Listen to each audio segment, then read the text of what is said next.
Hello everyone. Just chilling out in the first minute in case anyone is going to join. Hello, this is Quasar Knight doing another stream of Final Fantasy. I'm going to be a bit different tonight and do Final Fantasy II instead of Final Fantasy I for several reasons. The first reason is that Final Fantasy II is known for being very different in the series. When the first game was made, it was very similar to a lot of RPGs out there in both mechanics and in concept and in plotline. But they wanted to do something different once they realized how popular it was so people wouldn't get bored with more of the same, so instead of doing levels, they did an alternative proficiency system. Instead of your standard by-the-numbers Warriors of Light saving the world, they wanted to have a more comparatively dark and gritty experience, where you were basically on the losing end, underdogs fighting against this evil empire who unleashed a bunch of monsters into the world. And as you can see, like the other one, I have the custom fonts for it rather than the weird mobile fonts that come in it. This is the Pixel Remaster version, by the way, which tries to be authentic to the original Final Fantasy game, to the original Final Fantasy II version as possible, but with updated graphics, quality of life, increases, everything. I actually completed not only this game, but also 100% achievement it so far, so while it's been a while since I played, I do feel like I know it quite well. So I figured that would be fun to do, a game that I played rather than being completely taken off topic by something I don't really do. I'm going to be doing a new game. Now, you don't really get much information about the characters, like their classes or whatever, that you would in another Final Fantasy game, and this is intentional, because Final Fantasy II didn't want to be bogged down by levels and classes. It wanted to be much more customizable, where any character theoretically can do anything. As long as they keep doing it, they get better at it. We'll explain that in more detail, but for now we'll start. I don't really have much reason to do other different names,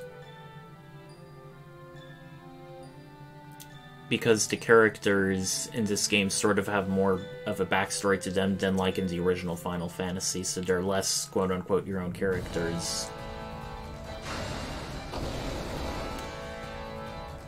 Now, the game definitely starts things off with a bang. It doesn't really tell you much about the world or its people, but just from the visuals alone, you can easily see what is going on. There's basically this evil empire who basically wants to rule over everything and is willing to use violence to do it. Rebel Army arose in the Kingdom of Fynn, and that's actually the group we'll be working for the majority of the game. Even though you're just, in most cases, just a bunch of heroes going around the world, you do sort of have like a backing, and you are working for something greater than yourselves, and you do have allies, even if they don't always join your party. It makes it feel much better than the sum of its parts, unlike in Final Fantasy I, where you, the four Warriors of Light, were literally the only thing standing against the threat of chaos and elemental crystals running amok. So as you can see, we pretty much get very little backstory on our characters, other than that they're refugees from the war, and we're immediately fighting some Black Knights chasing us. You see that there's not really much known about them. Attack, defend, row, flee. There is one thing I want to do. I'm going to remove the equipment for this fourth character, Leon. You'll find out soon why enough.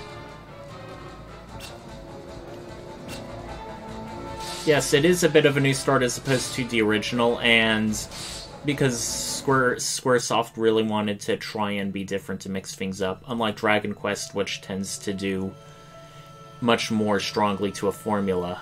As we can see, we got our asses kicked. There are some glitches and cheats where you can technically win that battle, but that doesn't literally change anything. You were pretty much meant to die from that. And as you can see, apparently we've been found and rescued from some unknown people called Hilda and Minwu. They seem to not be friends of the Empire either, which is fortunate for us. and they're going over plans. Little do we know that Willie will be very, very important in whatever they are about to do shortly on. Now, one other thing that's interesting about Final Fantasy II is, even though these people like Firion have their own distinctive looks and sprites, in the original Final Fantasy II NES, many of these characters look more or less like sprites from the original Final Fantasy. Firion did not have his own appearance. He looked like the red-headed fighter generic sprite from Final Fantasy I. As for how he got, the white hair and the little bandana and stuff, that was based on, concept art that they made in art books back in the day. So they were like, hey, in further upgrades to Final Fantasy II, let's make the characters look how they were meant to look in the art book, as opposed to the limitations at the time. As you can see, we reunited with two of our friends, but not Leon, which is the reason why I unequipped him. Now, where you're basically learning that this is a Queen Hilda, who is leader of the rebel army after her country was invaded and taken over by the Empire. We really want to join us because we have nothing to lose, but she's basically pointing out, you guys will just end up dying, and you're not professional soldiers, you will be a hindrance, basically. But we don't want to hear any of it. They don't want to sit by while the world gets worse. They've seen firsthand what the Empire can do. Oh, and here's another interesting thing about Final Fantasy II. There's sort of like this learn system, where you learn certain phrases and bits of lore in the game, and when talking to certain other characters, you can bring up that thing you learned and see their reaction to it. In this case, it's a password which you can say to certain people, and see you can ask them about it. That was one thing that the Final Fantasy II game tried to do to make itself a bit more different and feel a bit more dynamic. But like many things, Final Fantasy II was a bit controversial for various reasons, and by Final Fantasy III, they started to go back to the thing. And they're mentioned that the brother is Listen, and that he might be being held by the Empire, and occupied nation of Fynn is very dangerous. The entrance to the city will not be easy, and they say to speak to Minwu. Now since we can actually move, we get the controls, which are very much like the thing.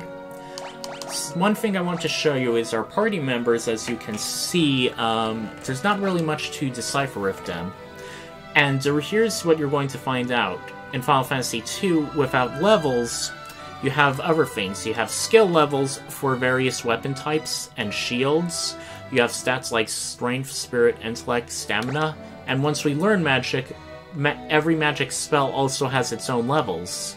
So this is known as the proficiency system, where instead of having levels, you become more proficient with certain weapons, with certain equipment, with certain spells. And becoming more proficient with those increases your relevant stats. For example, melee combat increases your strength, casting black magic increases your intellect, and casting white magic increases your spirit.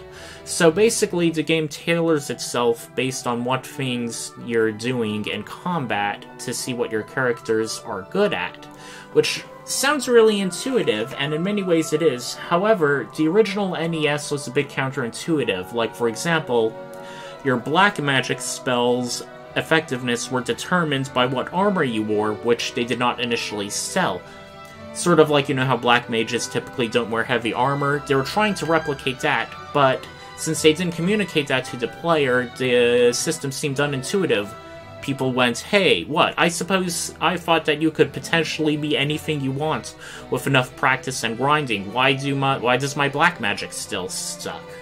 And that was one of the reasons why people weren't as fond. Oh, one other thing is you see the accuracy stat, 1 times 70%, 1 times 50%. Accuracy means the number of times you can attack, and the more times you attack in a turn, the more damage you do, and that's determined by agility, not strength. So, in addition to strength, which determines raw damage, Agility is also important for the number of times. The evasion and magic defense also has a similar thing. I forgot exactly what it was, but I'm pretty sure it basically means the greater number of times you can, like, dodge or whatever.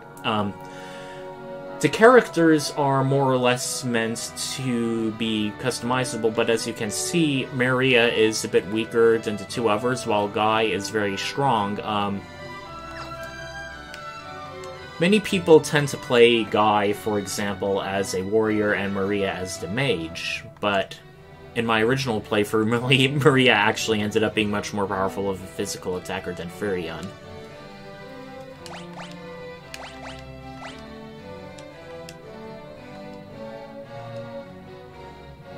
And they realize they're going to depart for Fynn anyway, and they say, okay, you probably shouldn't, but, you know, if you do so, go to the nearest sanctuary. So, right now we're going to speak with some people. They're telling you more about the world, how you can't get to certain areas without a canoe.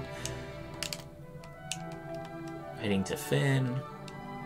I do like how all the people and the townsfolk are saying where to go, but they're disapproving of it, given how heavily the DAC is set against you. Oh, if there is a max level, the maximum level for weapons and for magic is 16, while for maximum stats, I can't remember, but I think due to the 8-bit limitations, it was probably either 99 or 255, which was due to the fact that, like, I forget the terminology, but, like, there's only a certain amount of memory data that can fit into, like, a single bit, which capped out at 255, which is why many stats in early game RPGs were 255. We can also hear about the King of Fynn, who is currently injured, and Hilda is serving in his place.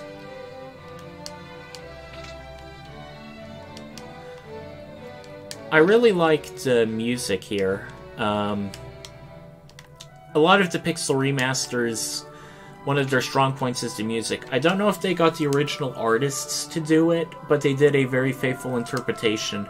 I know that in the Final Fantasy VI they had battle music, which was trumpets, which a lot of people liked, but it was different. In the original SNES game, if you went back here, it would literally be unoccupied, but now you have a bunch of old men who can tell you about the game. And they're basically saying some things you already knew about how certain weapons can be equipped and used, and how equipping a shield. Yeah. We're not going to do an unarmed playthrough, is that even though it is very convenient since you can kick ass without weapons, it becomes much harder to level up than the other ones, and I'll get into that later. And they're also basically talking about the proficiency system and how things are improved. Hit points, magic points, strength, stamina. Okay.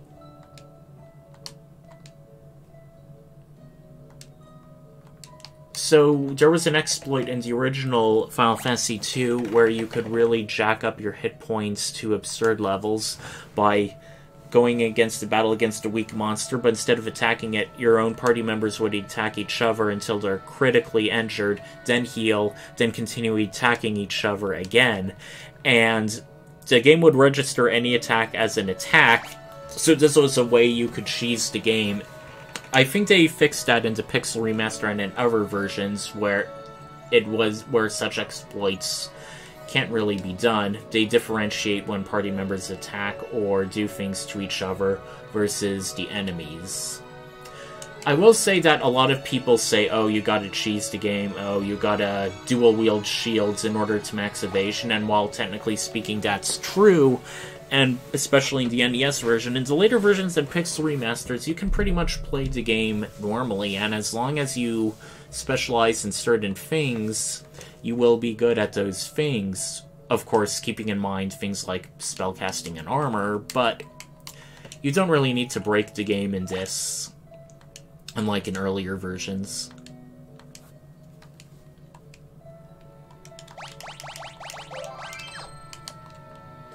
Yeah, I get the feeling these people aren't going to say things that I can.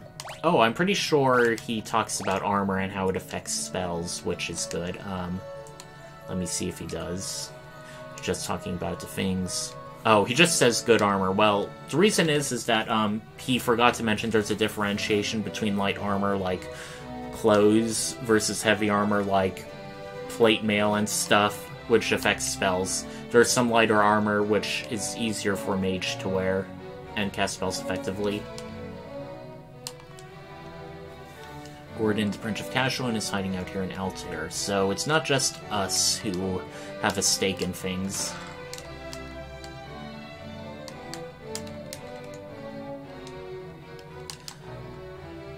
Now, as you can see, there's not really much to find. I originally got like 100% of the treasure, but it was a long time ago, so I sort of forget where things are. Reminds me of the End of Time place in Chrono Trigger. I suppose the End of Time was a bit more subdued. If you mean like a central base to go at, I can definitely get that feeling. And we can also learn this guy called Paul, the world's variable thief, who's stealing from the Empire. He's a named character, so I'm pretty sure he's important. I think we meet him later for a certain quest or something. As you can see, there's weapons and armor shops. I'm sort of debating what to do. We're going to make Maria our mage, meaning she is not going to have, like, heavy stuff. We will have Guy and Furion be more physical attackers, although I want Guy to be purely physical, while Furion specializes in white magic. Okay,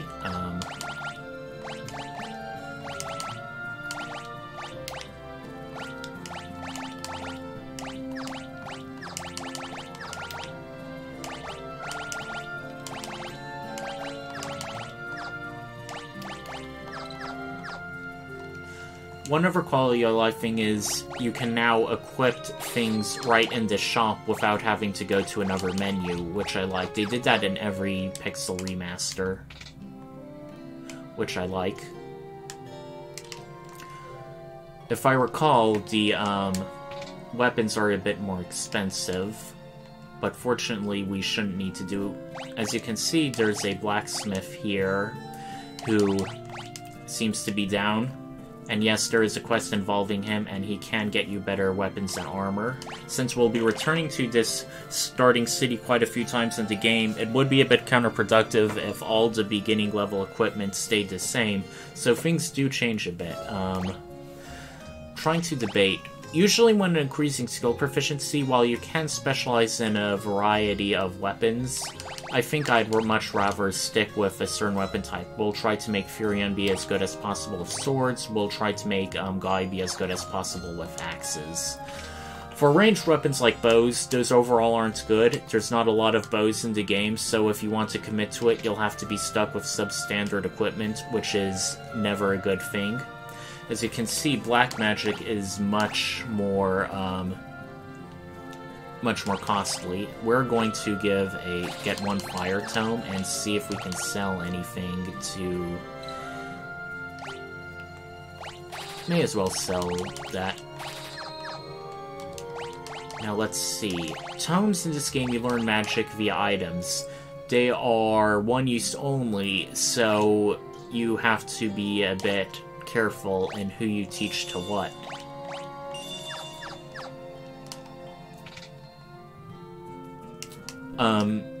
Let me think. Also things.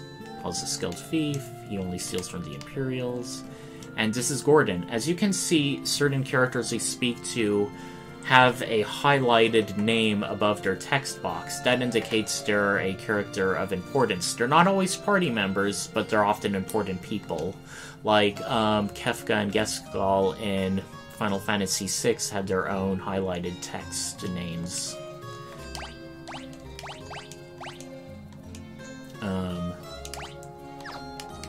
Here's also the item shop at the end. Unfortunately, we can't really buy much. An odd thing they did in Final Fantasy II is they have not just one seller, but 3 different sellers. The one at the left, I think, is the one that sells the potions. Then they have people on the middle and right who sell things like things to restore your hit points and magic points, and then there's the various status effect cures in the middle. I don't really get that, and I forget if they did that in the original, but it's really counterintuitive. I mean, they should just have one guy sell everything. Oh, another thing is unlike the church or revival place in the original Final Fantasy, you have these shrines, which will resurrect dead party members. However, unlike Final Fantasy 1, the shrines here do it for free, which is very good and quite convenient. Now, as you can see, we have quite a bit of things. Since we already 100%ed, we're just going to save over this and save in different slots when we can. As you can also see, the world map is very different from other Final Fantasy games. One interesting thing that's notable is you can pretty much walk almost everywhere once you get certain things like the canoe. However, monsters are very, very powerful in certain regions, which sort of act as an artificial barrier to prevent you from skipping over portions of the game. There, of course, is a normal ship and an airship, but huge sections of this continent, as you can see, are pretty much almost all connected together, besides like 1 or 2 or 3 small islands. And this is kind of convenient because you will be sort of like going back to Altair several times through the game. So it sort of wants to make things structured so you can do that. Yeah.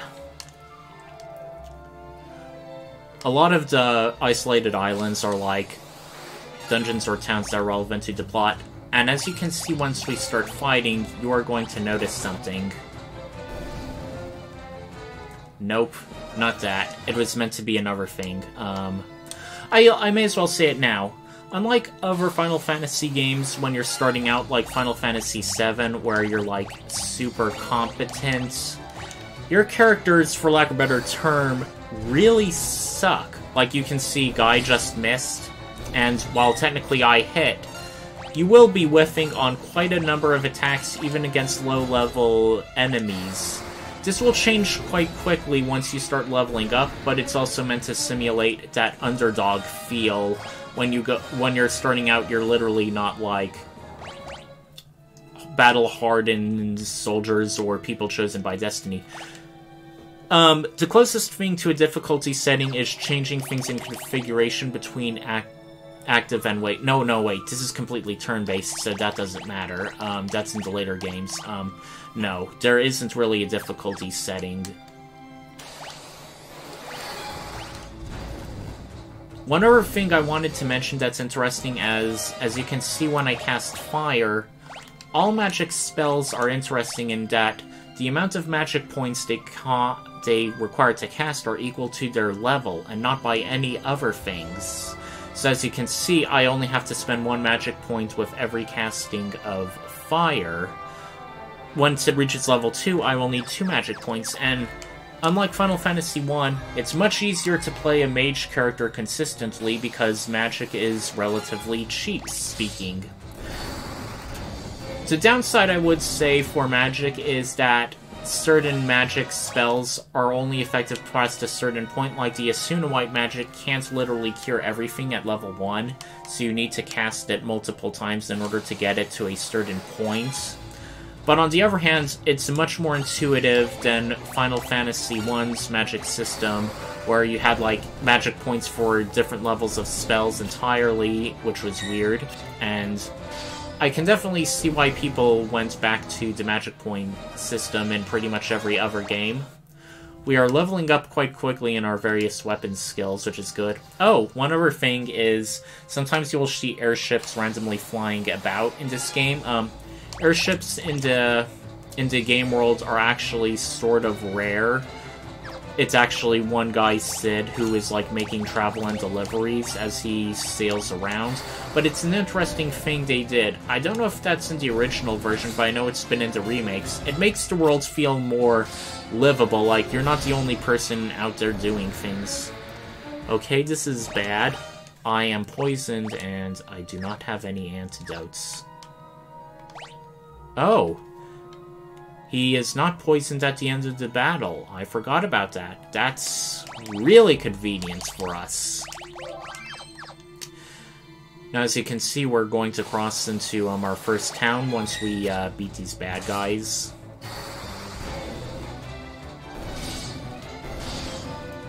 As you can see, we're starting to get a bit more proficient into things we're doing. Gatria. This is the village of Gatria. Fynn is just there across the lake. Wow, this has not been very far to travel. It costs 13 gil. The prices of inns also change. Basically, the more hit points and magic points you have maximum, the more expensive inns get, because it requires you to, I guess, heal more, as opposed to future Final Fantasy games where certain prices were always set. This actually makes using tents and cottages cost-efficient effectively, as they fully restore your hit points and magic points, rather than having to pay like a boatload of gil at the inn. One other thing I also wanted to mention they changed, and this isn't just a pixel remaster, is in the first 6 Final Fantasy games, gil was not gil, it was gold pieces. Much like Dungeons & Dragons, Dragon Quest, and other games where gold was the universal currency. It wasn't until Final Fantasy VII that they decided to have their own unique currency among the games, and then in remakes they retroactively changed it to gil. And with Imperial troops and monsters, the city isn't better off. There's a pub. One day the barkeep didn't make it out at times. Here's another shrine, even though it looks a bit more like a church. Yeah, I do like the uniqueness as well. I do think when the game was originally released, Squaresoft overreacted and said, oh, people really didn't like this. When we make Final Fantasy free, we should be much, much closer to 1, which, from a business sense, I get is more practical. But it is unfortunate because Final Fantasy II did popularize quite a bunch of things that we see in future Final Fantasy games from now on, like magic points and the character Sid and other things. We don't have anything to buy. Yeah, this town has a lot more of the same. It's more like a pit stop. One other thing I wanted to show that's interesting once we do some battles. Let me see if I can do it. Okay, I've been sort of skipping over every time we win a battle, but when we win this battle, I want to just wait and show things. As you can see, our characters, once winning, start traveling across the left side of the screen. They did this in the original too. I don't exactly know why, but if I had to guess, it's like, okay, we're cheering, we beat the bad guys, we don't have anything else to do, so let's just leave. I think that's the line of thinking that went into it, which I kind of like. You don't really see that in other Final Fantasy games either. So as you can see, instead of going to Fynn, we're going to go much left, and now we are fighting very, very different enemies. And we're not even doing any damage to them. As you can see, this is where the game's invisible wall happens, where we are now fighting enemies who are way too strong for us. This prevents us from going outside, and we're just going to get a game over because it is... Phoenix Downs are expensive. So instead we're going to start out from here. So, those invisible walls really tripped me up once I first found them. I can see how they can be frustrating, but on the other hand, a person can say that they sort of reinforce the underdog feel going on. And that you're initially really woefully unequipped for all these various dangers, besides some of these woodland animals. We are going to go to Fynn, but unfortunately, as you can see, Maria sort of ran out of magic.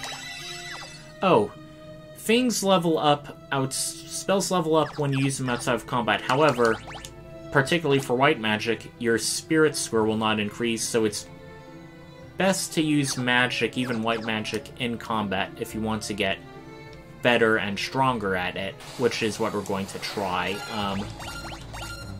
No, we're just going to defend with her. We don't exactly want to make her like an unarmed battle master.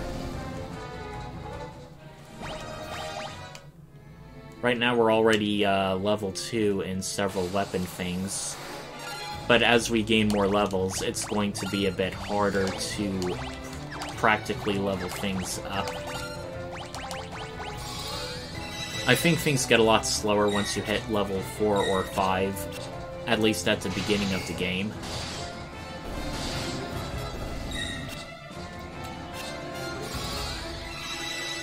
I don't think there's really any difference for how spells level up when you do multi-target as opposed to single-target. I just know that the effectiveness is like halved when they're spread out versus being cast on one target.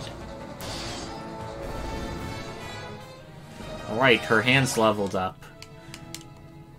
Oh, in case I was earlier talking about why Unarmed is underpowered, if you want to get things really high, like past level 10, you do sort of have to cheese things, where once you're like at level 12 to 15, certain skills hardly level up unless you use them a bunch in combat. So usually you want to fight a really strong monster and equip a really weak weapon and use it a bunch of times on that monster while the rest of the party defends in order to level up skills. Magic levels up a bit differently, but also slow, so that's the reason why Unarmed is hard, because you can't re-equip different Unarmed or different fists. Once it's past level 10, you are good. You cannot get a weak fist, so getting level 16 and like Unarmed will require an awful lot more grinding than with other things. That's one little quality of life tip I have for people. I'm going to see if I can buy any efforts, because if we're going to have Maria as the mage, or the primary mage, we are definitely going to need her to... Oh god, those are way too expensive. I guess we're just going to have to rely on strategic castings more than anything. I'm not going to go back to buy more black magic and white magic as of yet, because as you can see, most of the black magic is just different kinds of... Most of the black magic is just different kinds of elements like fire, blizzard, thunder. There are elemental weaknesses in this game which you can use and exploit, but right now they aren't super prominent. Right now we're going to be looping around and going to the occupied nation of Fynn, which everyone is telling us not to, unlike in other JRPGs where they say you should go here and save the day. As you can see, it is much fancier than either Altair or the tiny little village we stopped at. It has its own circular wall, a separate town, and even its own castle. One thing I want to show that's interesting is we can enter the castle separately from the thing, but we cannot go in. There's even an entire map, but we won't be able to get there until we progress at a certain point in the game. Instead, we must content ourselves with going into the city.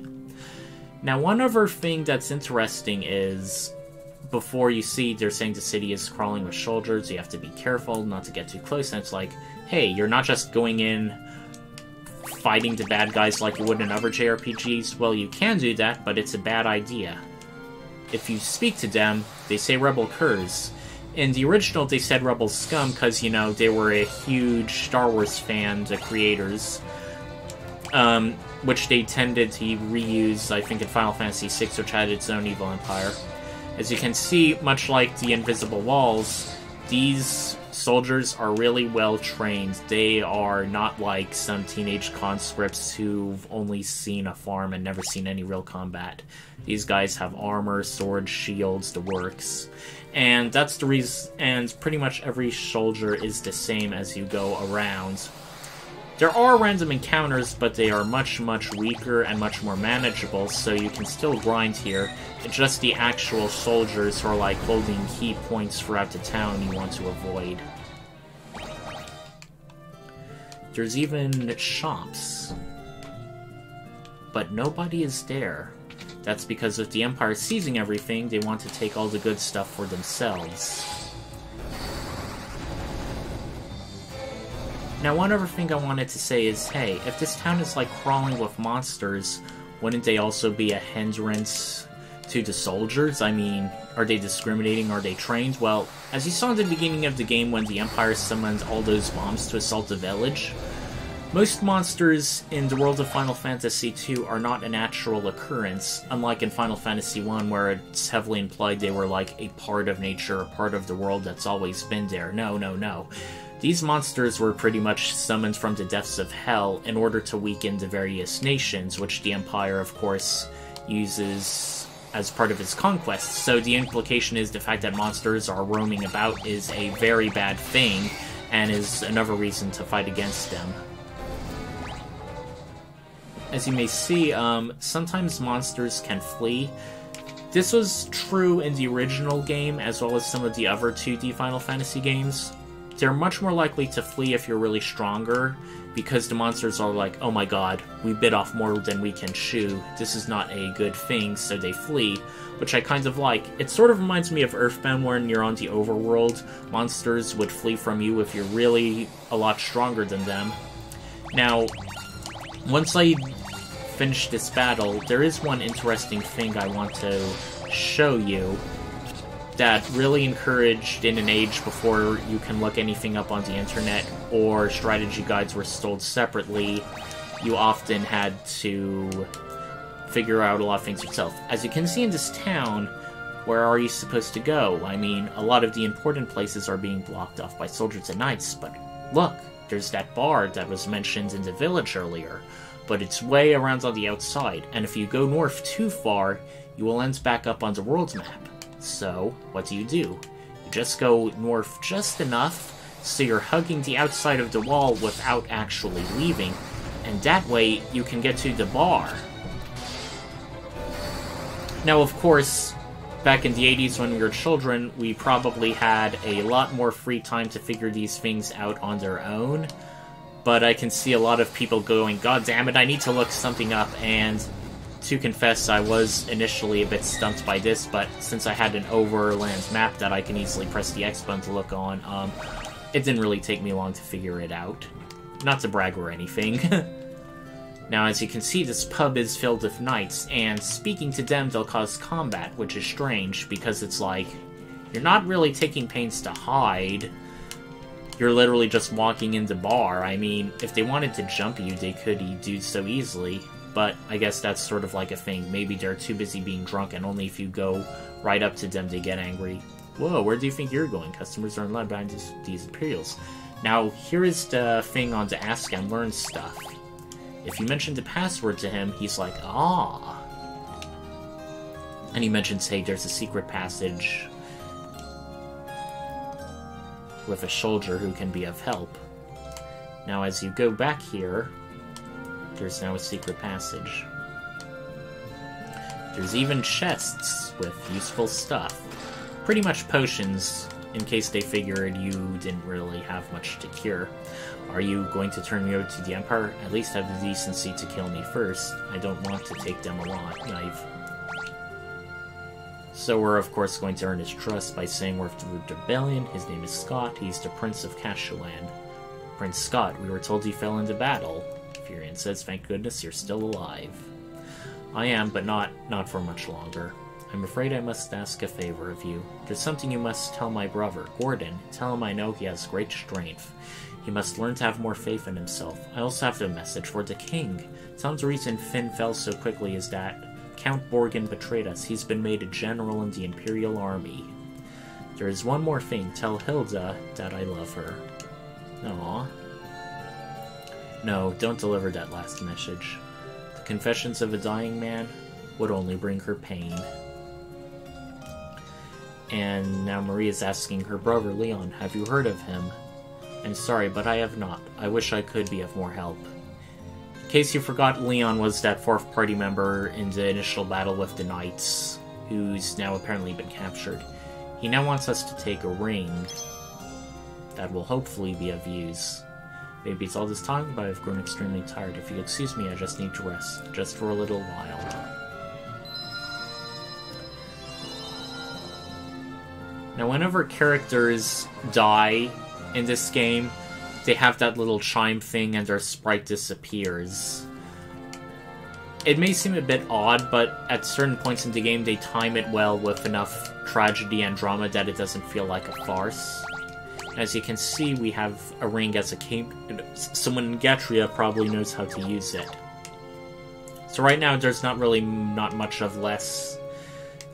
left to do in the town, so we're just going to exit and After fighting this battle, we're going to be heading for the hills.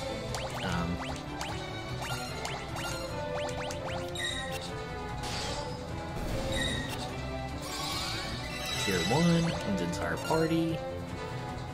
Alright, we're almost back at max except for Guy, so we're going to top him off with another. Or not, he's going to die. Alright, we're now at level 3 with Axe, and level 2 Sword and Shield of Furion. We're a bit good, although I think we can top off our magic stat a bit. As you can see, there's also a place where we can head northeast, all the way up to the... northwest, I mean, all the way up to the southeast of the world's map. But again, that's also another invisible barrier, which we will not be trying to do.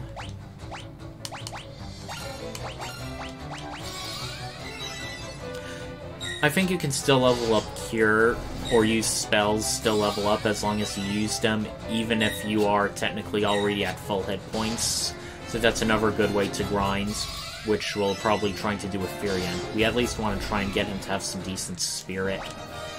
Magic points to 15 and magic to 6. So, I guess your magic stat also increases, even if you're using white magic. Now, the funny thing about goblins is, even though they're very, very obviously beginner-level foes, they still show up a lot on the world's map in all sorts of places long after you've learned to pass them by easily. I don't exactly know why the developers decided to do that. I suppose it's to show how goblins tend to be everywhere in a lot of RPG worlds, like they're always at the end of every village for level 1 adventurers to slay. Hooray, we leveled up our Cure spell. It's now Cure level 2. One interesting thing is, whenever you level up magic, the more powerful the magic gets, the more fancier and powerful looking the animation gets for it. So what this means is, at levels 14, 15, 16, your magic really looks badass. And I really like that they did that in the game. It really gives you a sense of accomplishment. Like, if you noticed, when we were casting level 1 Cure, it sparkled a bit, but with level 2 Cure, it sparkles just a bit brighter. We have 659 gil. Might be a good time to buy more stuff. We're pretty heavy on potions. I forget, poison may be useful, particularly if we're taking heavy casualties, but since we didn't encounter it very often, we're going to be a bit sparing. Curses, Amnesia, Toad, and Stone are a bit more exotic, and we won't be encountering those status effects this early in the game yet. We'll probably buy a single Phoenix down in case we need to revive someone right then and there, rather than trekking all the way back to civilization. It's a bit of a heavy investment, but I think it would be better to do it now rather than regretting it later. For now, we're going to head back to Altair. And since Guy got in an awful lot of hits, we're going to try leveling up Maria more, particularly her fire.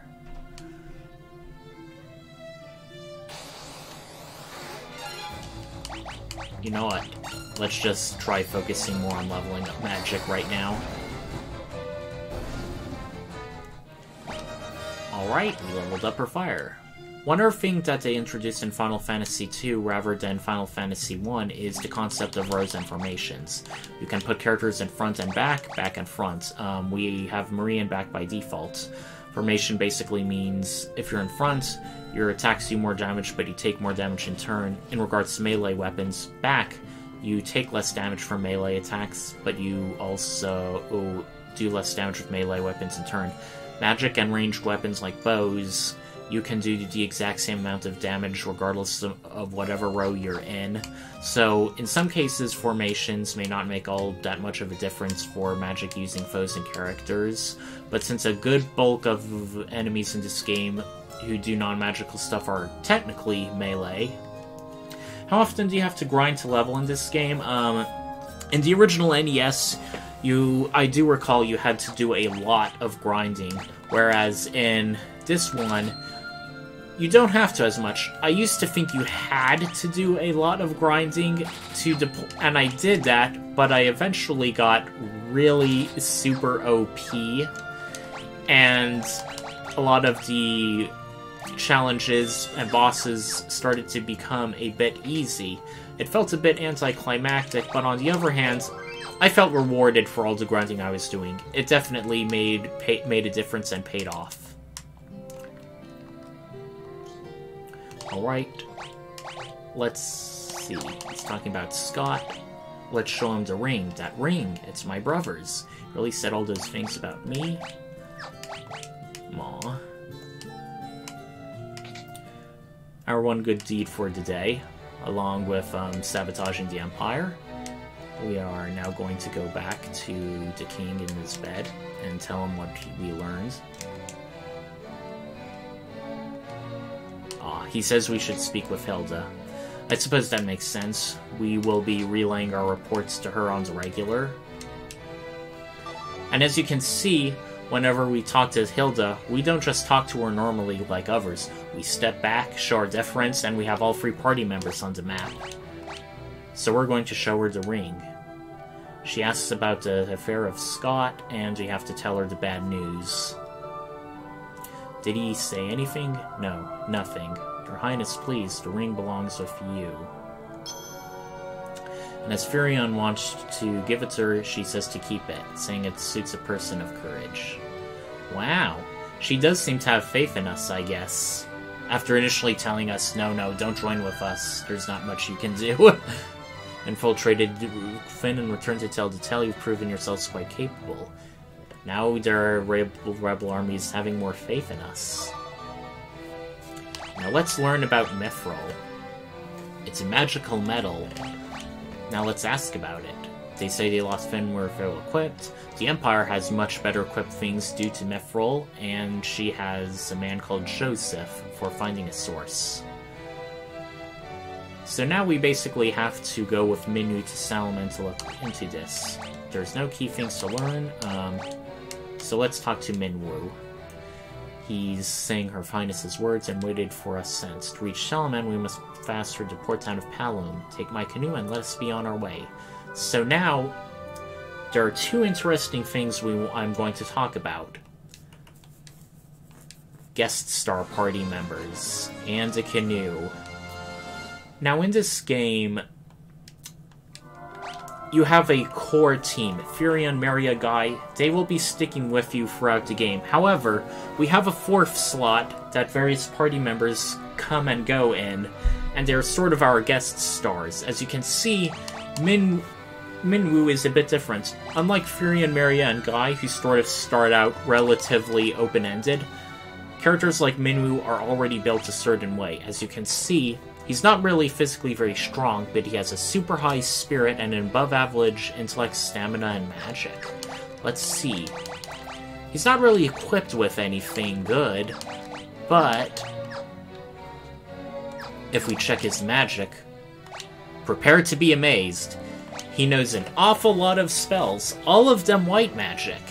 He will be a very good asset, as you can see. Not only can he really heal you with Cure Life and Asuna, he has certain things to protect a party, like Barrier, and Blink, and Shell. He can also do things against the enemies, like dispel positive effects, reduce their magic points, silence, and yes, even the teleport spell, which normally teleports you out of dungeons, can be used in battle, and it will teleport enemies out of a battle as an insta-kill, because, well, they're no longer in the battle. Well, that's the reason why he is, a temporary party member or a guest star, because having this guy around for a good portion of the game, especially this early, would be very, very one-sided. The other key item, the canoe, basically allows you to cross lakes and rivers, and you may have noticed there were some small streams on the Overworld's map. They were initially impassable, but now we can. As you can see, people's dialogue updates with various missions, talking about Mithril now. He says, "Welts like us will never get there on foot." Let me see. The king now has updated dialogue too. He's talking about Scott. Let's see if we can talk to Mithril about him. It's usually a very good idea to ask various people about various terms to make sure you're not missing anything. They're talking about how the Mithril deposits were north. Now, the funny thing I find about Mithril is that originally coming from Lord of the Rings, it was a special metal the dwarves I discovered that is light as a feather but stronger than steel.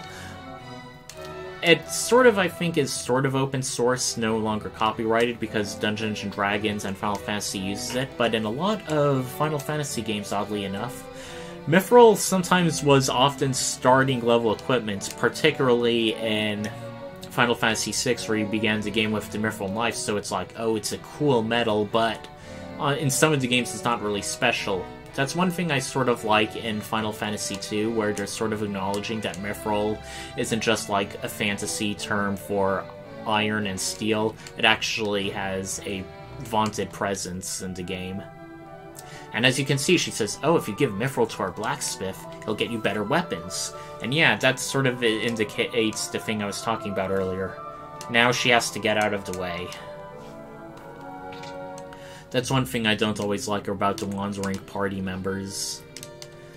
They sometimes... Or, I mean, the Wandering NPCs, they sometimes end up blocking your route, or blocking your way. Let me see.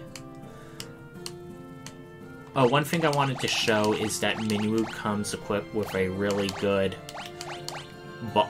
armor, which we are going to be removing and equipping Guy with, because he's our primary physical guy. I'm sort of debating whether or not to put armor on Minwu.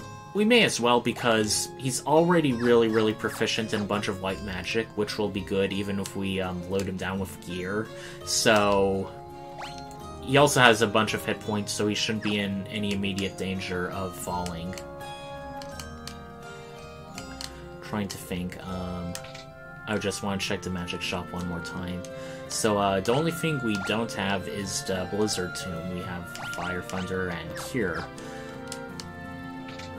So as you can see, since we just learned a new spell, Thunder is at level 1 while Fire is at level 3, so yeah. Being a black mage, you aren't just a black mage in one thing, you do have to spend time leveling up spells, but when you get higher intellect and spirit leveled up, that is helpful because it also equally applies to all spells you know. So right now, we are going to be fighting more of these guys. Let's try leveling up Thunder a bit, and for Minwu, we're going to want to raise our physical defense. We haven't really encountered a lot of magical monsters, so Protect Spell will be particularly useful. As you can see quickly, we're now making 2 hits and 3 hits rather than 1 hit. That is due to, I think, our characters being more skilled in weapons. As you can see, we can also go onto Canoe. Unlike certain unlike certain lands or overworld things, you do not trigger random encounters when on a canoe, or an airship for that matter. You're pretty much safe for monsters. However, as you can see, the streams and the lakes aren't really all that plentiful. So right now, we have another town to go to. Yes, Minwu can level. He can increase in proficiency. However, he is already so talented, he will take a slower time to level than other people. You folks would be looking to book passage on a ship for just 2 gils, and we'll see you safely to Poft. Now, here's another mechanic. You can pay people in certain port cities to sail on ships to other towns. The other city of Poft we can easily reach by foot, but the main thing you want to do is, for those ships, is you want to hire passage to basically avoid the slowness and the random counters. He says the Empire hasn't attacked us, at least not yet. I think there are a bit more items and other stuff in Palum and Poft. Unfortunately, I don't exactly have a lot of gil, so we may be having to skimp on that a bit. As you can see, the game literally changed over to Maria to have her talk to him. Unfortunately, the game doesn't do that a lot. At least in casual chatting conversations, it doesn't really matter what character you have in front. It's mostly during the events of major NPCs that various characters speak on their own. Yes, I agree, it is a nice touch. I don't know if they did that in the NES version. Now, as you can see, we have new, different equipment. Daggers, maces, axes, and bows. But since we already have the equipment we want to be proficient in, we will not be doing that. Maces and staffs are the same because they're basically like blunt weapons you whack people with, which Minwoo has equipped a staff. However, he's level 1 in every physical weapon ability, so he's not really going to be all that powerful. He's mostly going to be our white mage support caster. I kind of like how there's this guy like hiding in the back, seemingly away from others, but he just has nothing interesting to say besides, oh, this is an interesting old port town. Let's see if there's new things. As you can see, we have bronze, copper stuff. Right now, we haven't exactly been suffering, and these things are on the expensive side, so we're going to save our money a bit. Let's see if there's any new magic items. Okay, we can actually learn some white magic spells, which will be useful to give to our own party, but right now, Minwoo kind of covers that role right now. And just for fun, I'm going to show you what happens when you hire the ship. Actually, no, wait, there was one other thing I wanted to do. No. I got everything in this town. So we can safely leave. Now, as you can see, we go into this ship which can actually sail on the ocean. Now, it looks like you're sailing an awful lot, but remember what I said, how most of the world you can traverse by on foot? Well, Paloom is down there, while we are up there. So we basically just saved us a bunch of overland travel. So we're coming to another one of those walled cities, so I presume it's a bit important.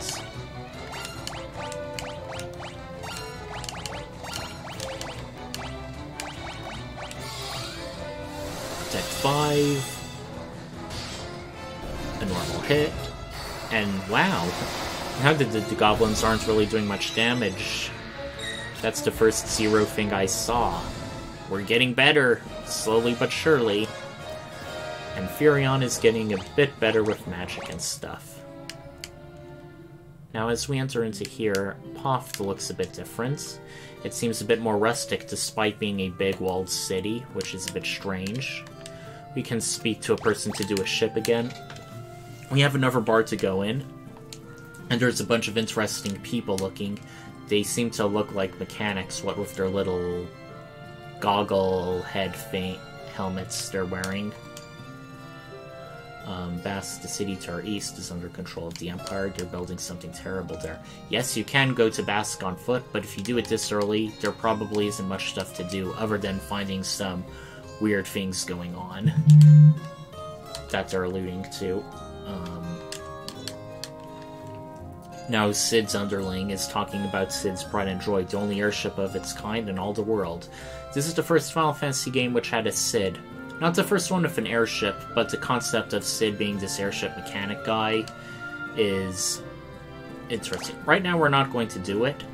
The airship is sort of like a ship for the sea, but it can go to a lot more places and it's more far-flung, so it ends up getting a bit more expensive.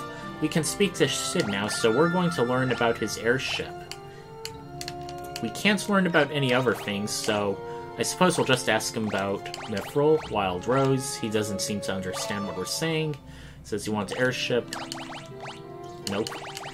Yeah, when I first played this game, I just cycled through every key item and phrase to see if it would trigger something new. And sometimes it did, but other times it didn't, but I like to be completionist. So there, once again, is more weapons, items, magic shop. And much like the other place, they seem to sell the same stuff. I'm going to double check the magic shop to see if they sell anything new.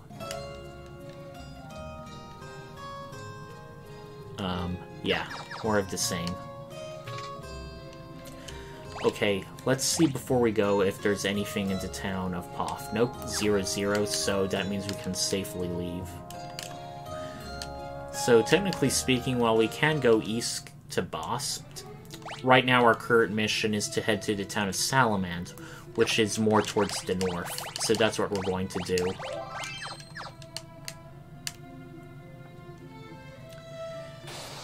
And already we are fighting a professional soldier. He's not a general, but he is a bit stronger. So this kind of indicates that now we're fighting Imperials in the wild. We're either in occupied territory, or they're probably protecting something of note. Like they said, the city to the east, Bosk. Now, did you see that fire free? It was a lot fancier than when we were casting it at level 1. And we also got Garlic, which deals damage to the undead. That's kind of funny. I imagine it's like military rations, like, oh, while you're out on patrol and you get hungry, we're just gonna give you some of this to eat. We're now fighting new enemies, and they do seem to be ambushing us a bit more. I don't know exactly what triggers or causes ambushes. I'm pretty sure it has something to do with agility.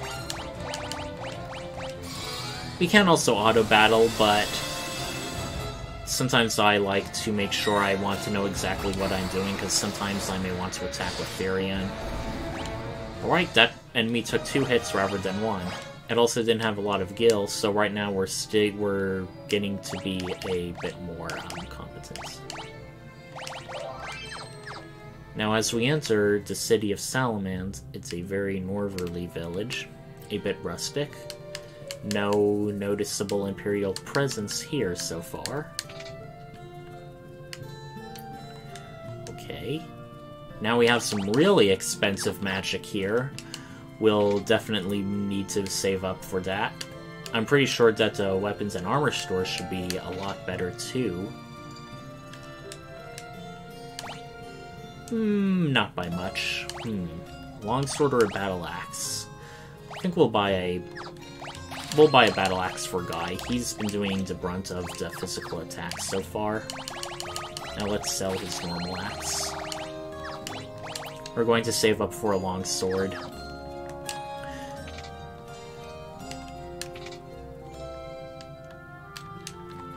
Now, once again, more bronze stuff. As you can see, unlike other Final Fantasy games, everyone can equip anything. Whereas in some other Final Fantasy games, certain characters may only be able to equip certain stuff. I really do like how a lot of the early Final Fantasy games have been quite open-ended. A lot of people tended to talk about Final Fantasy IX and how it sort of returned to classics, unlike the more customizable Final Fantasy VII and 8, but no, a lot of Final Fantasy games have been pretty open in character customization, even way back when. Final Fantasy VI, for example, you had those Magicites, which could teach you all sorts of magic and level up certain kinds of stats. Now we're learning exactly what's going on. The Empire enslaved the people of Salamand to work mining in a cave, which is most likely where they are getting their mithril now. Now we see a fancy little building all of its own that isn't marked. And this is Joseph, our contact. Well, there's really only 1 or 2 things to ask him. Let's say the Wild Rose. You kids can't fool me. Mithril. I haven't found any yet. He does have a few leads, but I don't plan on sharing what I do know with a bunch of perfect strangers. Once again, he wants us to do some tasks for us. He talks about the people being used to do slave labor in the mines. If we rescue him, we'll talk. Let's ask him just about the airships. There's a man who knows all about airships, but why should I tell you who he is? That's funny. Rather than just doing a single question, he seems acquainted with Sid, but he doesn't really find the man interesting. He seems to be a bit of an old curmudgeon. Now let's see our other unmarked house, if there's anything in there. Oh, just a shrine. Well, there's not really much else for us to do. I suppose we'll just top off a stay at the inn. One thing I do like about the inn is since it's entirely dependent on your hit points and magic points, you never have to worry about being overcharged or spending money when you hardly needed to. If you're super injured and desperate, they will ramp up the price, but if you literally are in tip-top shape, just a few gil. As we can see, we are already near the very top of the world, compared to Altair, which is all the way down there. Definitely going places. As we can see, we are starting to fight a bit more creepy enemies. Since they are plants, I'm pretty sure they'll be weak to magic. And just for fun, let's see what teleport does. Banishes the target to another dimension, or transports a prey of dungeons using hit points. Just for fun, let's do teleport. If they're still alive. Nope, it missed. Level 1, it probably misses a lot. We now got a bunch of gil. I don't exactly know why they list gil individually rather than all at the end. I know different monsters give out gil individually. I think that's what they were going for. But it does feel a bit weird to see. We're gonna do Thunder. We need more of that.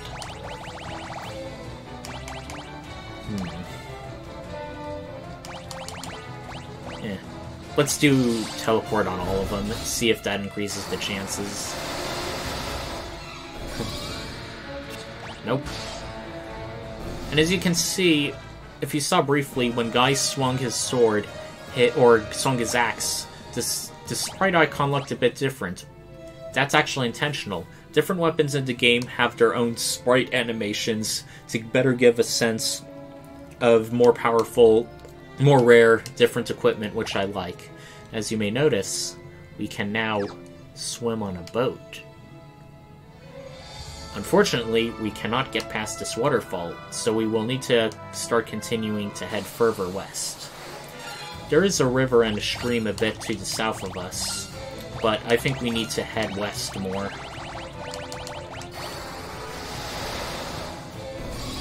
I don't know if it's because Thunder is really weak, or the enemies are resistant, but we did hardly any damage with Thunder, even though she's our mage. We did see Minwoo successfully pull off his teleport spell, and there goes Sid again. We should be close to the cave now. We're now fighting the more stronger vampire forms rather than leg eaters. I think I'm going to put this on Amba Battle. Each of our things seems guaranteed to kill one opponent. That way, instead of targeting them all at once, we'll just do it one at a time to better level our stuff. Okay, we've been ambushed on the wide open plains.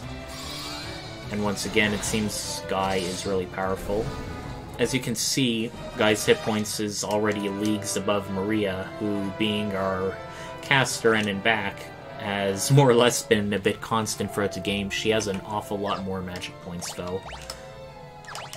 We don't have any tents, but we do seem to be pretty good. Alright, we'll top everyone off with a bit. Now, as you can see, we're in Summit Falls. And sooner or later, you're going to learn another thing that people really don't like about Final Fantasy II, particularly in regards to its dungeons. I won't spoil it yet. I'll give you some time to guess to see if you find out, but over time it should become more apparent.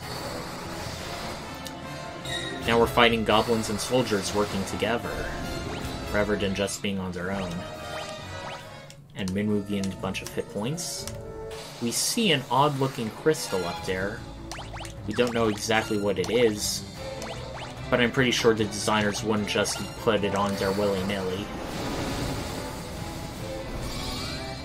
Okay, we teleported one Sasquatch and we killed two others. Minwoo's teleport leveled up. Okay, there's no icon to do stuff with it. Now, can you guess exactly what is going on that a lot of people hit? Oh, okay, this guy just go over it. So basically, even though we're still on the first level and we've been traveling around a bit, you may have noticed that we are getting into random encounters a lot. We already fought 3 different ones, and I don't think it's even been 2 minutes. See, we just went around the corner, we couldn't even get to chest, and already we're fighting another people. Random encounters in this game are super, super frequent, and it can definitely be a drag and a pull on your resources for the longer dungeons and the more dangerous ones. The good news is it's not particularly hard to run from battles, and many enemies are weak, but yeah, this is one thing people don't like about the game. Walking slower doesn't really seem to make any changes, it just causes the random encounters to happen later. As you may notice, Firion hasn't exactly been swinging his sword around with the utmost grace, so we're going to focus on leveling up his sword. Just have Maria cast magic when necessary, Minwu protect, and Guy will just defend for now. Actually, I think it's because he has a much weaker weapon than Guy does. I probably could go back to Scalamand and buy him a much better sword, but if I'm going to go back, I want to make sure we do it with a lot of Gil. I will say for the Pixel Remaster, being able to see the entire dungeon is very much a godsend, rather than having to, I should have casted that with Firion, sorry. Rather than having to guess certain things, but even then, there are some other things that are evidence of poor dungeon design that other people don't like. Jesus Christ. All these encounters. It's kind of funny. There are actually, like, tips and guides online for how to move your sprites step by step, pixel by pixel, in order to minimize the amount of random encounters you had to go through dungeons, which people, as you can see, really hated. The fact that they made even guides for that is pretty funny.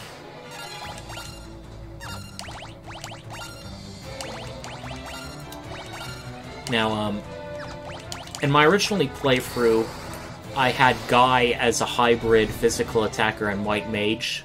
Maria was a black mage and archer, and Firion was sort of a jack-of-all-trades. He was mostly a swordsman, but I gave him a bit of black magic, a bit of white magic. I figure as the protagonist, he should be the most well-rounded. Well, I'm now going for a much more specialized run. Guy is going to be our pure physical guy. I'm not going to teach him magic, and Maria's going to be our pure black mage, while Firion's going to be our hybrid fighter white mage. Having a pure white mage is technically possible, but like with Minwu, he won't really be able to do much on his own unless you teach him a bunch of stuff like teleport, because barring the holy spell and insta-death things like teleport, white mages don't really do much of anything to enemies. Alright, now as you see those 4 doors, I'm going to go over another poor element of dungeon design when I get to them. Not immediately right now. It'll be funnier if you see for yourself. But that's another thing combined with the high random encounters that people hated. Man, Firion, you definitely need a better sword, or you need to level it up desperately. Okay, eye drops. Nothing big, nothing major. More Goblin Goblins, more shoulders. I do find it funny how Minwu is suddenly teleporting an awful lot more just from going up 1 level. He does still miss a bit, but I do notice that some characters, they end up becoming a lot more competent really, really quickly, even early on in the game. Yeah, we did 60 hit points and teleport. Guy really is good at physical attacking.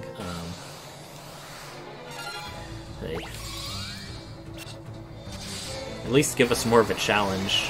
These lone sprinters are pretty much hardly anything. Another thing is, since when we level up individual stats rather than leveling things up, much like in Final Fantasy I, we don't actually go back to max hit points and magic points like in some other RPGs. If there's not a mod to reduce these random encounters already made, I will be very surprised, because this game has been out since July or August of 2021, so it's been a bit over half a year. I did go onto Nexus Mods to find a custom font for this, rather than the weird squishy iPhone font they use by default. And surprisingly, there hasn't been an awful lot of mods. There have been some, like, changing character sprites to, like, Final Fantasy VII characters, but done in 8 or 16-bit. But nothing really substantial, like changing how gameplay or putting back in the dungeons from the bonus one. Now, here's another interesting thing. Certain doorways just drop you into an empty room, and in the original NES, the random encounter rates in this room, in these empty rooms, were so high that even trying to go out back would almost guarantee a random encounter. So these are trap rooms you will find in virtually every dungeon, and the basic idea is to find the right room. When I was going through this game, I was pretty much exclusively using a map for this, because I didn't want to deal with all of these rooms in the dungeons. In fact, I don't have a map right now. Let me look up Final Fantasy II dungeon maps.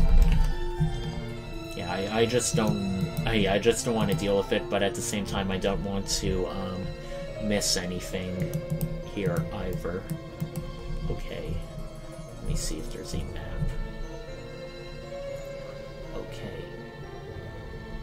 Okay, if you actually see, I'm just going to post it in chat for fun. If you look on the wiki page for Summit Falls and scroll down a bit to the map, you will see these multiple doorways, and some of them are X'd out, because the people for the wikis who are making these guides are saying, oh, it's just another featureless empty room. There's no point in making, like, its own sprite or screenshot for it, so we'll just put a big X on them to help people go through them. And I really do appreciate that, because that really is a bitch. As you can see, this was another aspect of game design in Final Fantasy II that you never saw repeated in the other Final Fantasy games, and I can definitely say that this is a change for the better. Right now we are on basement level 3. Hold on while I quickly look things up to do. Okay, I see where to go. Let's see if we can get the first chest. Nope, we can't. More of the same monsters to fight.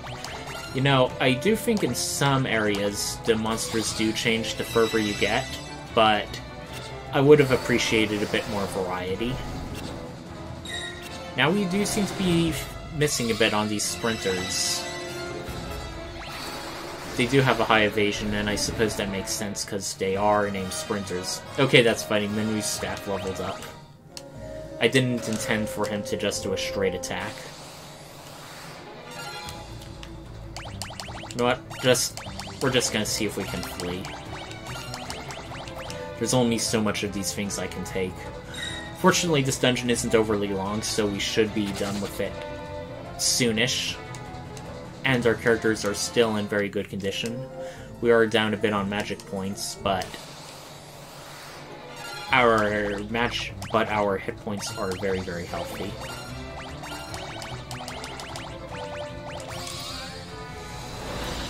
Alright, we teleported half the monsters away. And since this game goes based entirely on what moves you use rather than what creatures you defeat, you don't have to worry about losing out on experience if you're quote-unquote teleporting the monsters away. Okay, let me quickly check which thing to go in. Actually, no, first we gotta go down and retrieve that. And once again, we're now fighting not only monsters, but now different ones. Balloons. Known as bombs in later versions, these are basically the big exploding monsters, which you are encouraged to kill off as quickly as possible, which we will be trying.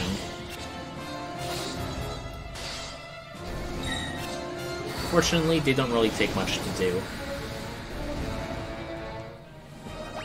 Yeah, I did too. I did like in Final Fantasy IX how near the beginning of the game you could see bombs being used for siege warfare, like when Greenbrand literally launches a bomb from a catapult to stop the party's airship from escaping. I do kind of like those things where they sort of tie the world, the mechanics, the monsters, into other things, rather than just being stats and random encounters. I do like that when there's what they call gameplay and story integration.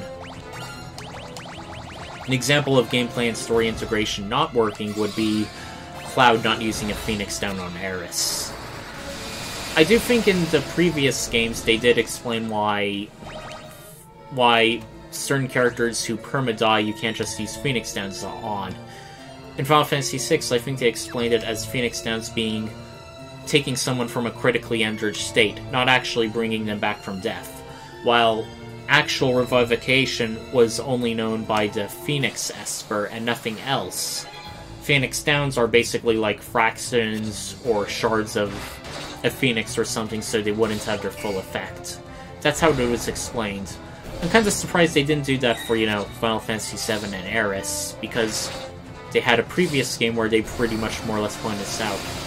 Uh-oh. Furion is not looking too good. While ordinarily I would heal him, I want him to get better stats. And as you can see,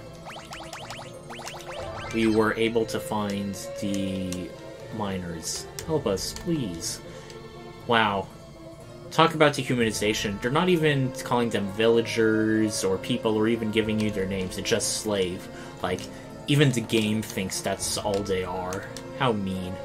And as you can see, they're blocking the way further down, so we've got to talk to this guy. If you remember Paul from earlier, he was that self-proclaimed world's greatest thief. Yeah, there's a reason they give his character a name when we first meet him. He's saying he has Joseph's daughter, and that Borgen's been holding these people hostage to Fred and Joseph. So he's talking now about the Mithril.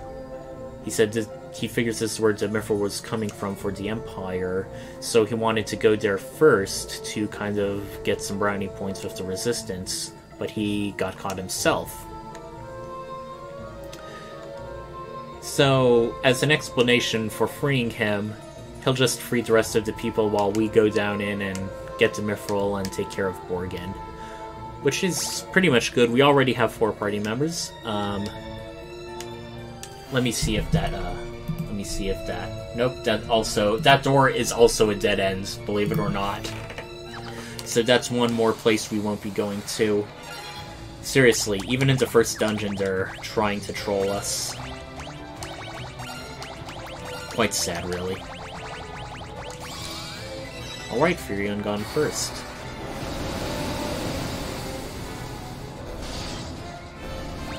Alright, everyone but Minwu got in a respective thing, and they also got an antidote for our troubles. More balloons, more goblins, more goblin cards. Oh, another thing about auto battle is, well, shit. Maria got heavily hurt, and now she's out of magic. So I'm just gonna defend with everyone while I heal her. Wait. Don't have anything to restore her magic points, so it may be a good idea to just have her wail on him with her bare fists. God damn it, Furion. You used to be so good with a sword, but I guess we really do have to get you a better one. Fire Tomb.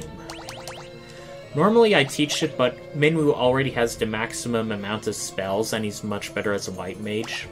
I don't really want to bother with black magic for Guy, and any black magic I teach to Furion, Maria will be doing better, so there's not really much of a point.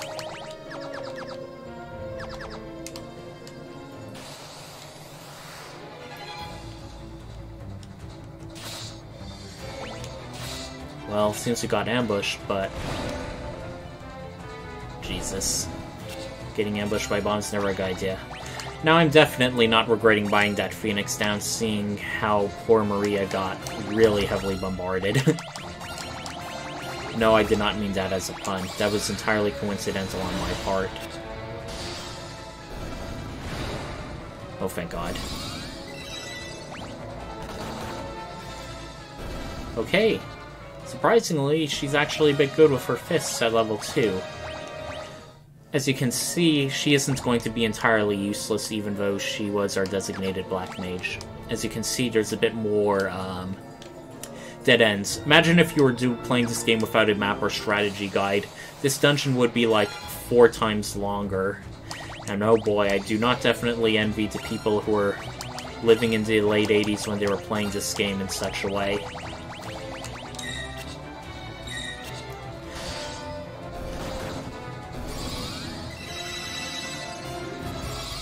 I'm also getting a bit low on hit points for Furion as well. I suppose that's to be expected, but on the other hand, I sort of look at it like any magic used is magic not being leveled up, so I may as well. And Minwu is definitely hurt, so it's definitely not a waste. Alright, we actually got in some good hits with Furion, finally. Once again, we are fighting more. I'm just going to auto-battle, auto-attack. Our characters seem to do a healthy amount of damage as is. Can we get to this stairway before it ever random encounter? Nope, of course not. Seriously, the random encounter rate in this game is so high, even compared to all the other pixel remasters I played, it's just crazy. Alright, Maria's hands leveled up, Guy's axe, and his shield. Right? We should be getting close to the end now. Once again, let me consult my map. Okay, I know which is the right door to go through. It's actually the center door, but before going there, we're going to have to take the long way around to this chest. No, I do not remember what's in the chest, but for that sake of completionist's sake, and to get in a few more levels, I'm gonna spare a few more random encounters. Jesus!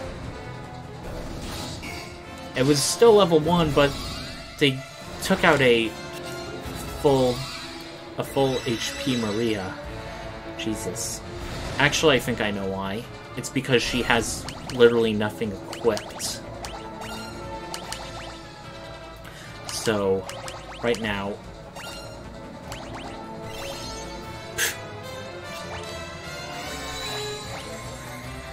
I don't know how critically injured she'll be. Ooh, she's at 10. That is not good.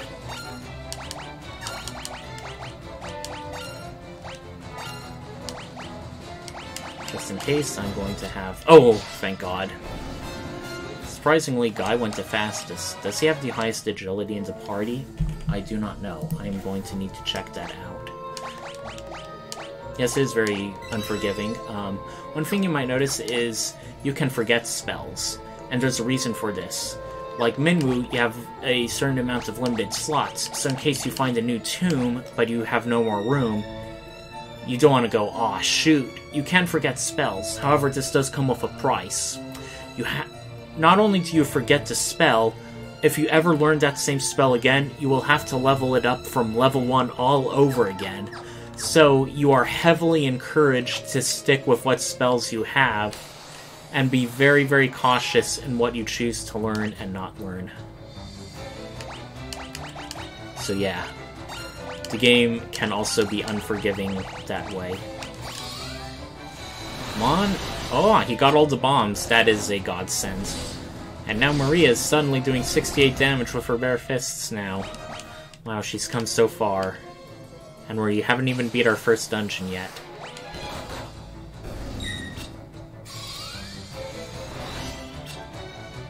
Yeah, Minwu is definitely our white mage. Ah, monsters. Usually this means that you are encountering not only a unique enemy, you're also going to encounter one who guards a better than usual treasure. Land turtles are, quite predictably, really physically adept. Oh god. We're hardly doing anything, and we don't have any black magic. That may not be a good sign. So, let's hope that... Oh, thank God, it worked. And we got not only a ton of gil, we got a teleport tome, which we are going to be teaching to Furion now, since he is going to be our perma-white mage. And since it's less costly than Cure, we're also going to have him do the teleport thing along with Minwu. That way he can raise his spirit instead of just having to strategically cure people. We've had a surprising role change. Maria went from our Black Mage to our physical attacker during this dungeon, and Furia now is going to pick up the load a bit. I think things will be better as we go through the game when we get a much better amount of magic points. I forgot whether or not undead creatures in this game are harmed by healing magic. I definitely know... Oh, even Minwu has hardly any magic points left. That is not a good sign. We may actually need to go back to town and rest up and do this dungeon a second run, which actually was a lot more common when playing the original Final Fantasy games. Sometimes dungeons would be too hard to initially get through, so you would have to strategically go back, buy and restock supplies in town, buy better equipment, then come back once you are feeling a lot better, and do a second or possibly even third run. They did this in the early Dungeons & Dragons games, which are very heavily resource management. Dungeon crawls were literally called crawls for that. You weren't literally speeding through the place kicking ass, you were going through slowly, methodically, searching for traps, resting at key points, seeing how much treasure you can haul back before, oh, this may actually be our boss. So I'm sort of debating now. Should we take him on now, in our less than ideal state? Or should we go back to town, blow our gil on a bunch of better stuff and hopefully better magic? Well, in the SNES version, I probably would teleport out right now so I can actually save on the world map. But since we have our handy-dandy little quick save, we're gonna risk it. Heh, rebels, never thought I'd have to deal with your kind down here. Well, if you'd think you're getting Mithril, you'd be right. My Mithril braid straight through your heart. Ooh, I really like that. Even though he's totally a bad guy, that was really, really good. Good comeback line. Now, the Sergeant is a bit tough. He's our first boss, and we even have our cool own boss music. Just listen to it for a second.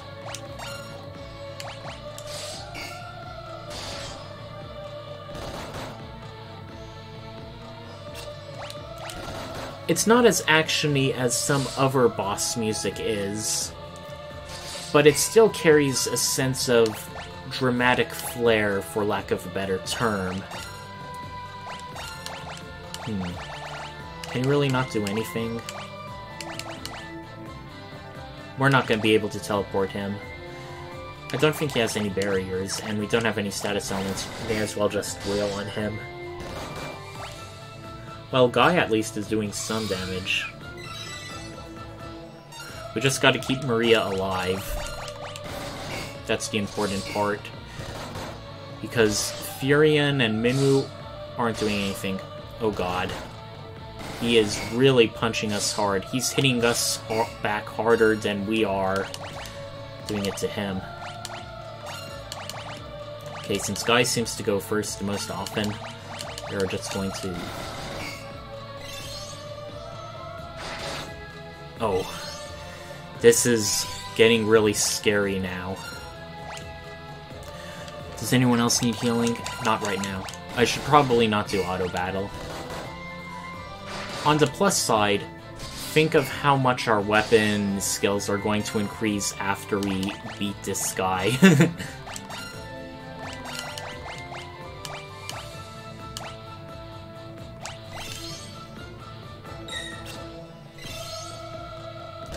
The potions at least do heal quite a bit.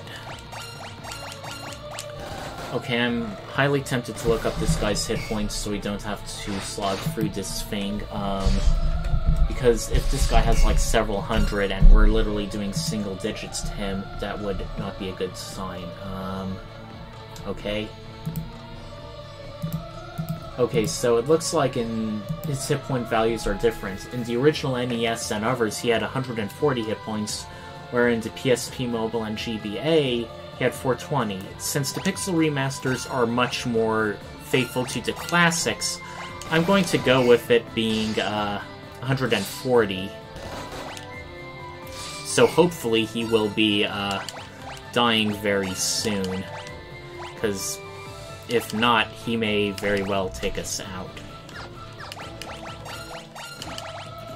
And we already used our Phoenix down, so...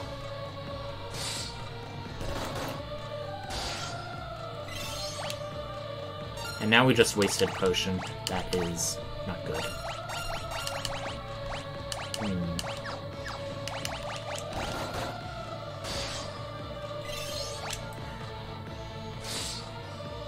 Hey! He almost took almost all of Furian's thing right there. That is not a good sign. Okay, 3 hits, 2 hits. Yeah. I definitely get the feeling when I was talking earlier about teleporting out of the dungeon that this is definitely my common sense talking.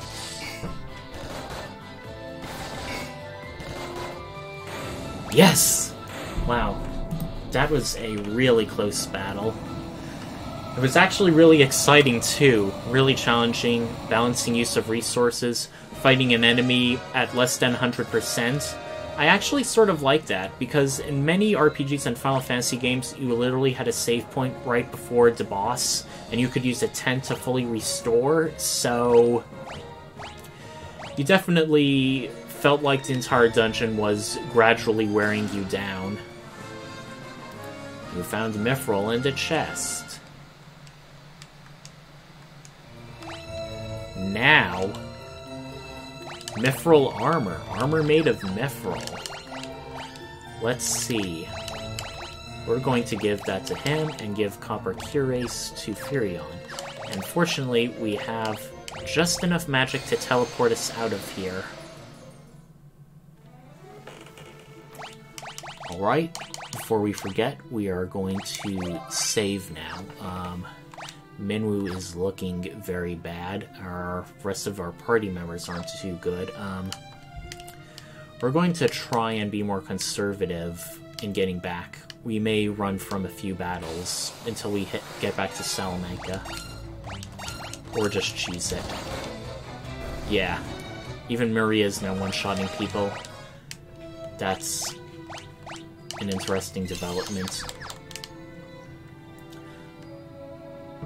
But I definitely do want to go back to an inn because Maria's meant to be our mage. I don't want her magic skills to atrophy.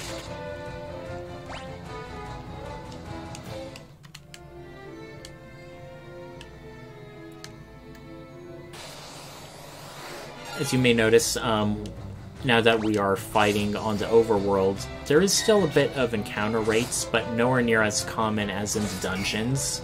I do think the dungeons artificially ramp up the encounter rate to basically make it much more of a resource crawl. And now we are nearly back to the town of Salamanca. I forget if we need to go back there or back to the town of Altair to report on our mithril findings, but since this is the closest town anyway, we may as well go back.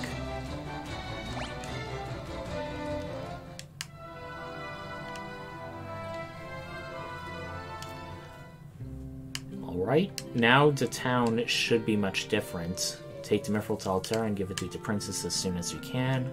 Well, first we're going to go take a nice well-earned rest. As you can see, it's now a lot more expensive than it was when I used it far earlier in the game.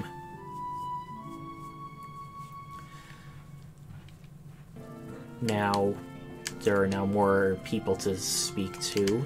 They're very happy that we were able to return people back. They all seem to be repeating themselves now. Let's see what Joseph has to say. He wanted us to do a favor for him. Now he's got to repay the favor back in kind. Well, nothing more to talk about, I guess. Let's see what this guy lurking in the corner says. There's no way to cross the snow on foot. You'll need a snowcraft. Joseph keeps the snowcraft hidden. That blue stone we encountered earlier, eh?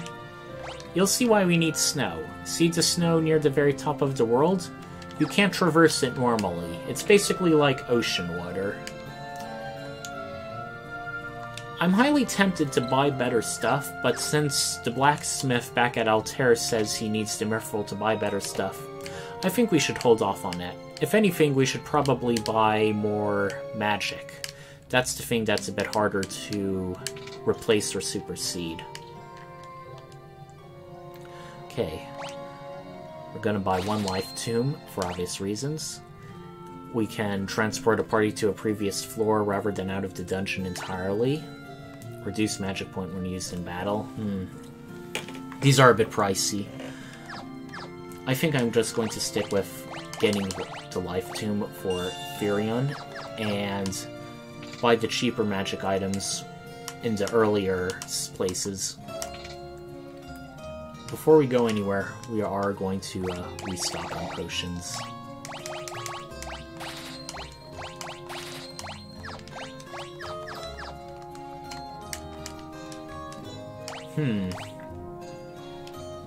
Cottage almost feels like a worthy investment, but it's still a bit expensive.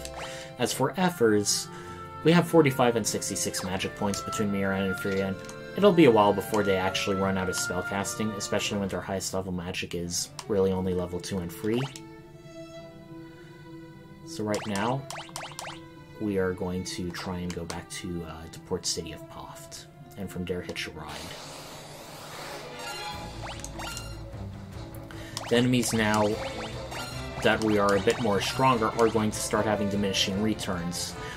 So you can't literally level up to like level 16 by just fighting weak enemies. The proficiency system also accounts for that, the relative strength of enemies you're fighting.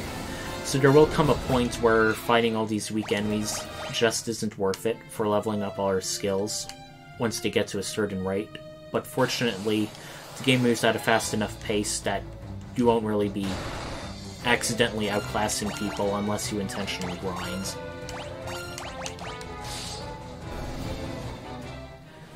We at the very least want to get good sets. In fact, we haven't seen the status of characters for a while. Let's see where people stand.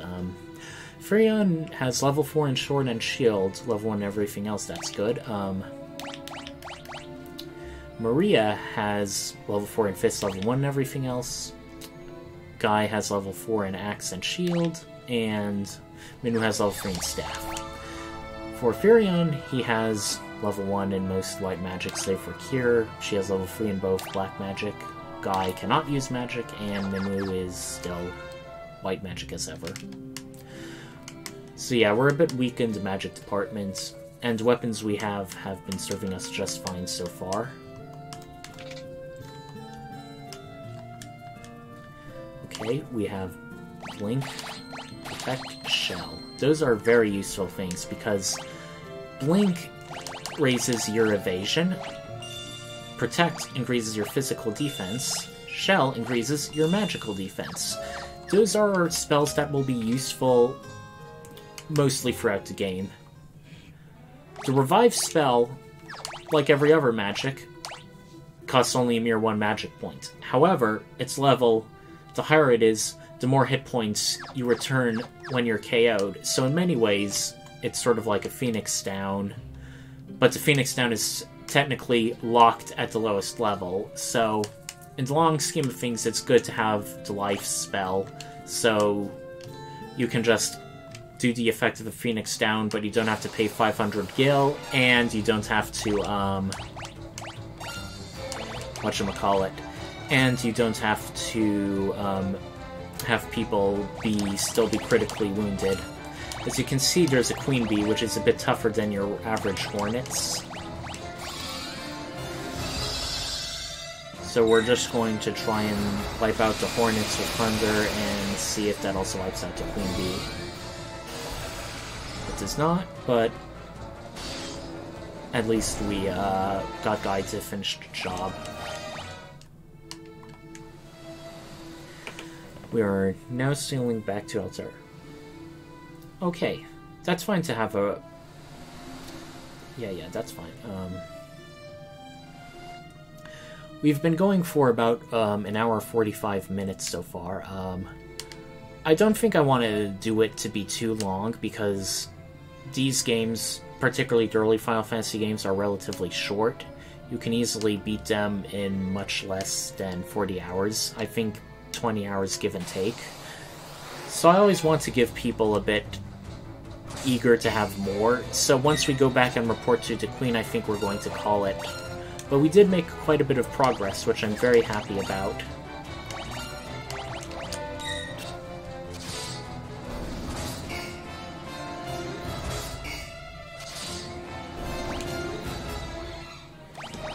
I do not know when I'll stream next. These are nowhere near as intense to plan or set up for as, say, GMing for Dungeons & Dragons, so I can easily see myself doing this, like, multiple times a week, but I do still want to schedule myself, because, you know, things happen. If you can find some Merfolk to give to our blacksmith, he'll make amazing weapons. Well, before we do that, let's check in with the Queen. The Empire also suffered heavy losses. They're building the Dreadnought to help compensate for those losses. Now we have a new thing to learn about. Let's ask also about airships. A man named Sid, former captain of Finn's Order of the White Knights, built an airship. It's a ship that sails the skies, but their ship captivated him, body and soul, and he soon left Fynn. We are poor for his absence. If you may notice, Joseph up in the snowy village didn't seem to like Sid very much when talking about airships. Well, we can see why. It seems that Sid more or less sold out his country and decided to profit for himself and only for himself on the only airship of its kind in the world. The airship people is using the people of Bast to build a Dreadnought. It's a heavily armed airship. And you can also ask her, please use no time. Speaking of which, let's show her the Mithril. They now say they'll be able to fight the Empire on equal footing. We just have to bring it to the blacksmith now. Off to Salmon now, are we? Go east to the port city and take a ship from there.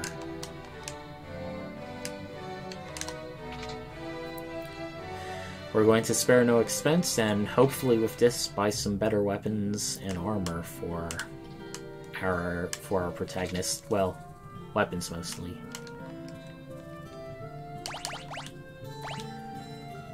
Well, with Mithril, an old man can do so much more. Alright, leave the rest to me. Swords, armor, you name it, I'll start crafting. We now have a bit of passage of time. And the screen is black for a while. Now it looks like we have 2 people. This guy still sells our beginning level stuff. But what does he sell? Mithril knife, Mithril race, Mithril spear, Mithril sword. Ooh. No Mithril axe, unfortunately, so I guess we're just going to stick with a Mithril sword for Furion.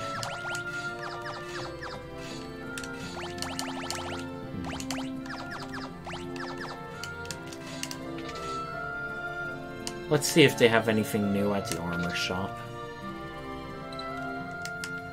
Oh, looks like they do. Mithril shield, Mithril helm, and even Mithril armor. 10 on the pricey side. Let's see if we can sell anything.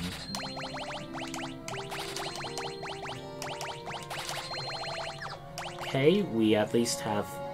we can buy 2 of each. And only 1 Mithril goes. I think it would be a better investment to get 2 Mithril shields.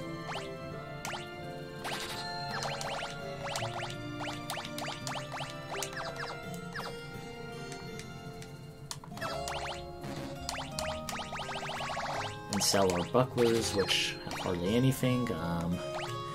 We're going to eventually buy Mithril helms and Mithril armor for Furion, and also for a guy. But right now, we're going to have to call it here. Once again, thank you everyone for watching. This has been very fun. I definitely am certain we're going to continue more Final Fantasy II rather than Final Fantasy I, if only because it's doing a lot of things different, especially if you're kind of used to by the numbers. So next time we stream, we are going to do more of Final Fantasy II. If nothing else, we'll be seeing you. Quasar Night out.